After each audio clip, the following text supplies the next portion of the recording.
मैं हूं डॉक्टर पंकज भारती। आज हमारे साथ हैं मिसेस कमला तोलानी। इनको सीवियर नी जॉइंट ऑस्टियोआर्थराइटिस था। ये हमारे वसंत विहार क्लिनिक में सितंबर 2019 में आई थी। तब इनकी कंडीशन बहुत ही खराब थी। आपका मैं परिचय दे दूं, आप डॉक्टर साहब हैं डॉक्टर इंदु तोलानी। अब शादी के बाद वो इंदु बल्लानी हो गई हैं। वो अपनी मदर को हमारे पास ट्रीटमेंट के लिए लाई थी।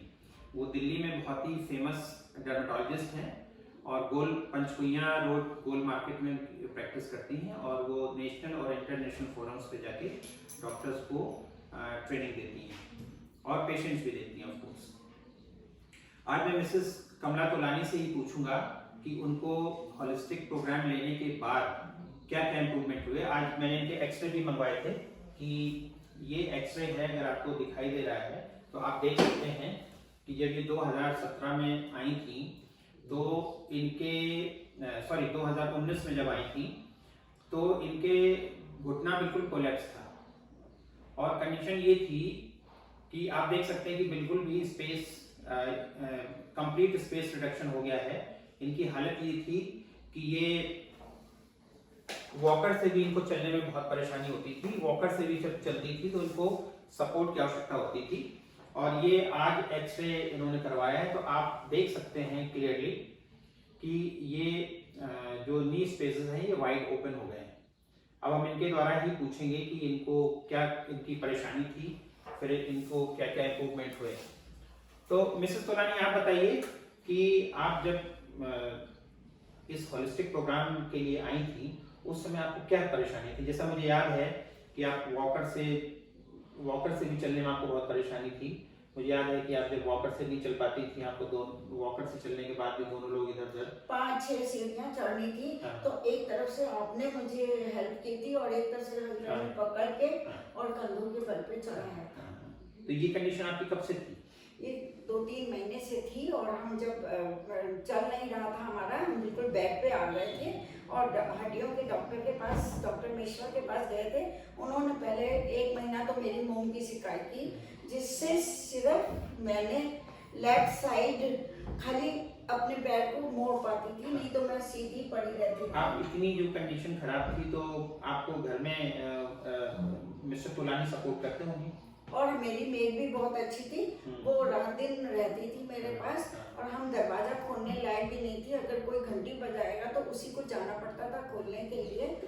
आपके मन में क्या विचार आ रहा था कि डॉक्टर्स ने आपको रिप्लेसमेंट एडवाइस किया है तो आपके मन में कहीं ना कहीं ये रहा होगा कि मुझे रिप्लेसमेंट से बचना है, मैं रिप्लेसमेंट नहीं करवाना चाहता। उस समय तो डॉक्टरों ने हमको कहा था कि हम आपको फिजियोथेरेपी कर रहे हैं, मोम लगा रहे हैं, ये कर रहे हैं और हम कोशिश करते हैं कि आपको ना करना पड़े, लेकिन कुछ भी नहीं हुआ। मैं हिल भी नहीं पाई।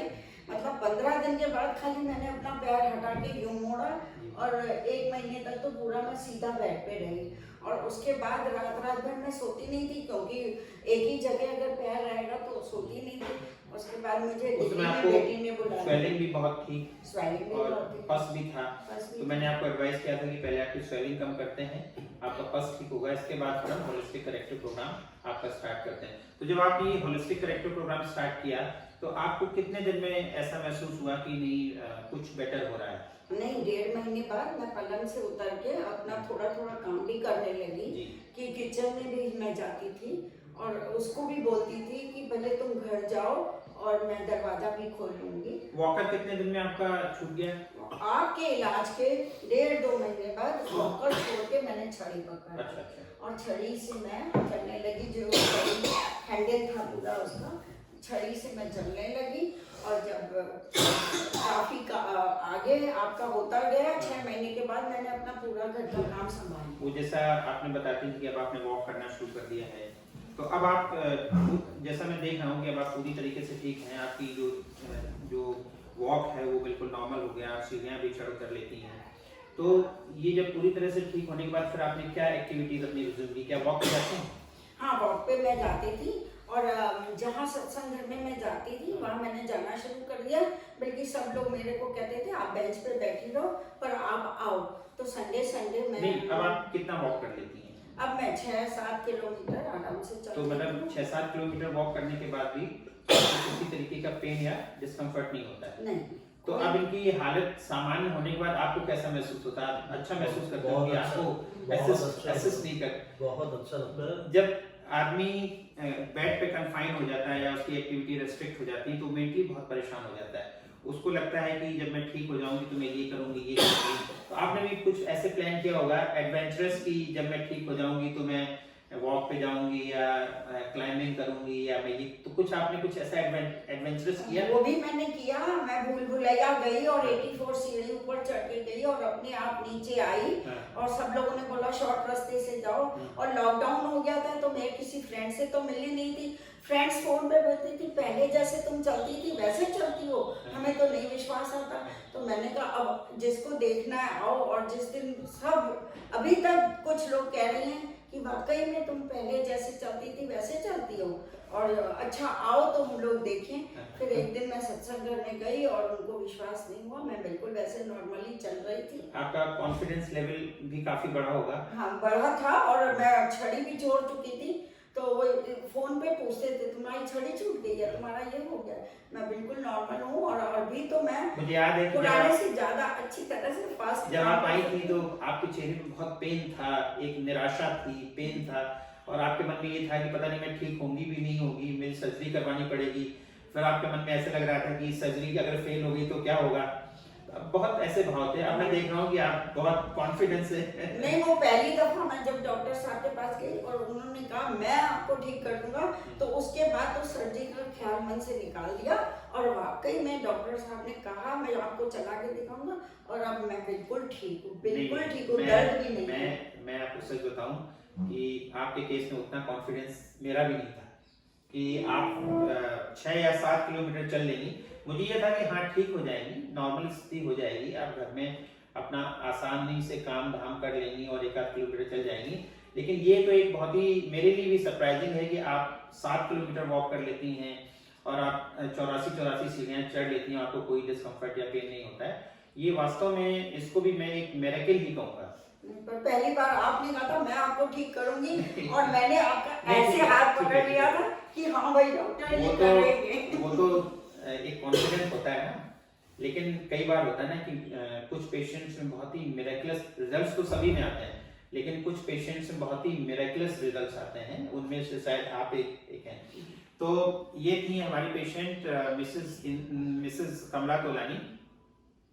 64 इयर्स इनकी एज है और ये अब मैं लगभग कहूँगा, हालांकि ये कह रही मैं पूरी तरीके से रिकवर हो गई हूँ, ये रिकवर हो गई है कि इनकी नॉर्मल एक्टिविटीज़ इनकी रिज्यूम हो गई हैं।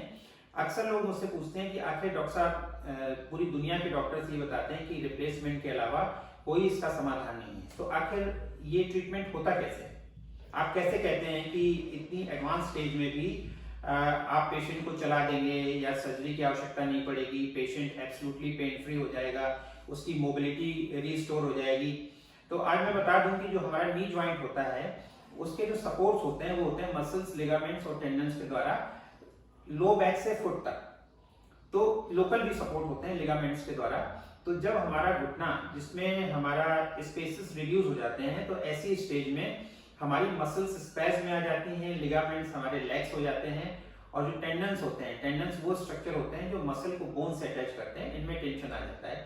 तो जो ट्रीटमेंट मेथड हम लोग यूज करते हैं उससे हम लोग क्रोनिक स्पैज और क्रोनिक टेंशन लिगामेंट्स का रिलीज करवा देते हैं, जिससे थाई बोन और लेग बोन का अलाइनमेंट हो जाता है, नंबर 1। दूसरी, एक प्रकृति ने हमारी घुटनों की संरचना ऐसी बनाई है कि जो हमारी थाई बोन होती है उसमें नीचे की तरफ 2 भार होते हैं जिनको हम कॉन्डाइल्स बोलते हैं, वो हमारी लेग बोन के ऊपर मूव करते हैं। तो जो हमारे कॉन्डाइल्स होते हैं उनमें स्ट्रक्चरल इम्बैलेंस होता है, मींस जो अंदर की तरफ वाला जो कॉन्डाइल होता है वो थोड़ा सा साइज में बड़ा होता है और बाहर वाला छोटा होता है। तो इस इम्बैलेंस के कारण जब हमारा घुटना नॉर्मल से एबनॉर्मल हो जाता है तो हमारा घुटना ट्विस्ट हो जाता है, ट्विस्ट होके हमारे कोलैप्स हो जाता है और स्पेस रिड्यूस हो जाते हैं। तो जो ट्रीटमेंट मेथोडोलॉजी हम लोग यूज करते हैं उसमें क्या करते हैं कि ट्विस्टेड ज्वाइंट को अनट्विस्ट कर देते हैं। मतलब जब हमारा ज्वाइंट ट्विस्ट होता है उसमें थाई अंदर की तरफ घुस जाती है और जो हमारी लेग बोन जिसको हम शिन कहते हैं वो बाहर की तरफ घूम जाती है। तो जब हम अनट्विस्ट करते हैं तो थाई को बाहर और शिन को अंदर की तरफ घुमा देते हैं। तो ये तीनों प्रोसेस करने पे मसल स्पार्म रिलीज होने से, टेंशन रिलीज होने से और हड्डियां ऑफलोड होने से पेशेंट को पूरी तरीके से पेन रिलीफ हो जाता है। अलाइनमेंट होने से वो उसका जो वॉकिंग मूवमेंट्स हैं वो नॉर्मल हो जाते हैं और उसका सीनियर चढ़ना उतरना सामान हो जाता है। इसके बाद थर्ड स्टेज में पेशेंट को साथ में ही मसल स्ट्रेंथनिंग करवाते हैं, तो जिसके कारण से उसको कभी भी नी रिप्लेसमेंट की जरूरत नहीं पड़ती है। तो इस तरीके से ट्रीटमेंट होता है। तो हम तो ये कहेंगे कि ये